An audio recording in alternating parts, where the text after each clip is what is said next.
Hi friends, good morning. Please first of all please my channel like, share, subscribe and comment.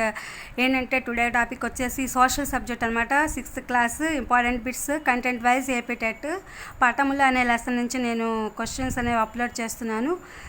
చిత్రం అనేది ముఖ్యంగా ఎలా గీస్తారు? Scale ఉపయోగించకుండా ఈ చిత్రాన్ని గీయడం జరుగుతుంది. ఎలా గీస్తారు? గుర్తు ఉన్నదాన్ని బట్టి అప్పటికప్పుడు పరిశీలించి గీస్తారు. మీరు ఉదయిస్తున్న సూర్యుని ఎదురుగా నిలబడినట్లయితే మీరు ఎదురు దిక్కు ఏది? తూర్పు దిక్కు. వెనుక వైపు ఉన్న దిక్కు ఏది? పడమర దిక్కు. ఎడమ వైపు ఉన్న దిక్కు ఏది? ఉత్తర దిక్కు. కుడివైపు ఉన్న దిక్కు ఏది? దక్షిణ దిక్కు. ఇదనమాట. మనము ఒక స్ట్రైట్గా తూర్పు వైపు నుంచి నిలబడితే అప్పుడు మనకి ఈ దిక్కులన్నీ కూడా ఆటోమేటిక్గా వచ్చేస్తాయి. 4 దిక్కుల్లో దేన్ని ప్రధాన దిక్కుగా భావిస్తారు? ఉత్తర దిక్కును ప్రధాన దిక్కుగా భావిస్తారు. అంటే ఈ దిక్కు మనకు తెలిస్తే మిగిలినవన్నీ సులభంగా తెలుస్తాయి అన్నమాట. ఉత్తర దిక్కు తెలిస్తే మిగిలినవి ఎట్లా తెలుసుకోవచ్చు? సులభంగా తెలుసుకోవచ్చు. ఈ 4 దిక్కులకు మధ్యస్థంగా ఉండి మిగిలిన 4 దిక్కులు ఏవి? ఈశాన్యం, ఆగ్నేయం, నైరుతి, వాయువ్యం. వీటిని ఏమని పిలుస్తారు? మూలలు. ఈ దిక్కుల్ని, వీటి యొక్క మధ్యస్థంగా ఉండే ఈ దిక్కుల్ని నైరుతి, ఆగ్నేయము, వాయువ్యం ఇవన్నీ కూడా మూలలు అని చెప్పి అంటారు. ఈ మూలల సహాయంతో వేటిని మరింత ఖచ్చితంగా తెలుసుకోవచ్చు. ఏ ప్రాంతం యొక్క ఉనికైనా మరింత ఖచ్చితంగా ఈ యొక్క మూలాలను ఉపయోగించి తెలుసుకోవచ్చు అనమాట. స్కేల్ దేనికి ఉపయోగిస్తారు? 2 ప్రాంతాల మధ్య దూరాన్ని లెక్కించడానికి స్కేల్ అనేది ఉపయోగించడం జరుగుతుంది.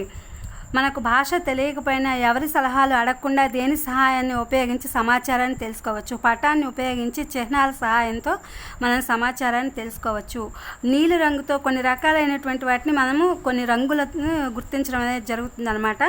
సూచించడం అనేది కూడా జరుగుతుంది. అది ఇప్పుడు తెలుసుకుందాము. నీలి రంగుతో సూచించేది జలభాగాలని బ్లూ కలర్తో సూచిస్తారు. ఆకుపచ్చని ఏంటంటే మైదానాలు, పల్ల ప్రాంతాలు, అంటే భూమి పైన గల భాగాల్ని ఆకుపచ్చని వాటితో సూచిస్తారు. పసుపు రంగుతో సూచించేవి పీఠభూములు, అంటే పీఠభూముల యొక్క సింబల్ ఏంటంటే పసుపు రంగు వాటితో సూచిస్తారు. గోధుమ రంగుతో ఉండేవి పర్వతాలు.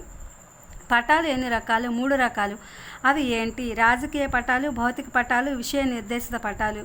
ఇవన్నీ కూడా రాజకీయ పటాలు అంటే ఆయా ప్రాంతాలు, వాటి రాజధానులు, వాటి యొక్క పరిస్థితులను బట్టి మనం తెలుసుకుంటాము. భౌతికం అంటే చుట్టూ ఉన్నటువంటి వాటి యొక్క పరిస్థితులు, భౌగోళిక పరిస్థితులు, అట్లాగే వాటి యొక్క బండ గుర్తులు కొన్ని ఉంటాయన్నమాట. అది విషయ నిర్దేశితాలంటే ఆయా ప్రాంతాల్లో ఉండేటువంటి విషయాలకు సంబంధించినటువంటివి కొన్ని ముఖ్యమైనవి విషయ నిర్దేశిత పటాలు అవుతాయి.